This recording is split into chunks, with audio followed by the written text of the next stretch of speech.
Hi, Travis Zimmerman here of Speak My Word Ministries, and today's daily pulse comes from King Solomon, and it's Ecclesiastes chapter 2, the book of Ecclesiastes.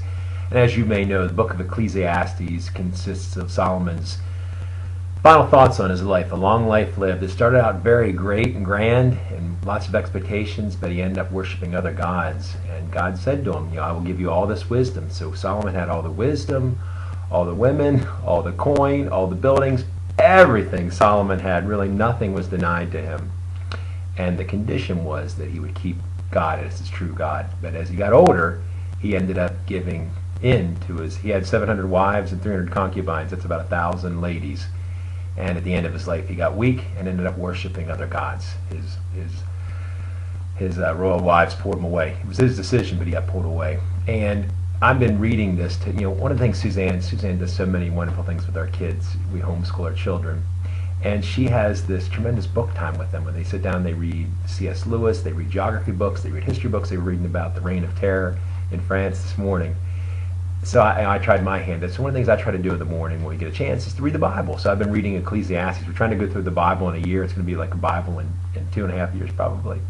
But here's a passage I shared with them this morning. It's Ecclesiastes chapter 2, verses 9 to 11. And again, this is Solomon. I became greater by far than anyone in Jerusalem before me. In all this my wisdom stayed with me. I denied nothing my eyes desired. I refused my heart no pleasure. My heart took delight in all my work, and this was the reward for all my labor. Yet when I surveyed all that my hands had done, and everything what I had toiled to achieve, everything was meaningless, a chasing after the wind. Nothing was gained under the sun. Everything was meaningless. Meaningless, meaningless. Ecclesiastes chapter 2, verses 9 through 11. And as Suzanne and I were talking with our kids about this, Suzanne brought up the analogy. It's almost like, someone's gone down the road, 25 miles or even 25 years, and you're just starting down that road. And you say, you know what, I'm going to try this road. I'm going to try the road of building many things. I'm going to try the road of fame and fortune and stardom, and I'm going to try the road of accomplishment. And any one of those things, is not in itself sinful, but if pursued without God, which is what Solomon did, we're walking down a road that we know is a dead end. And that's what Suzanne and I were trying to point out to kids. And our kids were like, wow, Daddy, this is a really downer of a book. And no wonder, because Solomon, who had it all, ended up at the end of his life saying this was not worth it.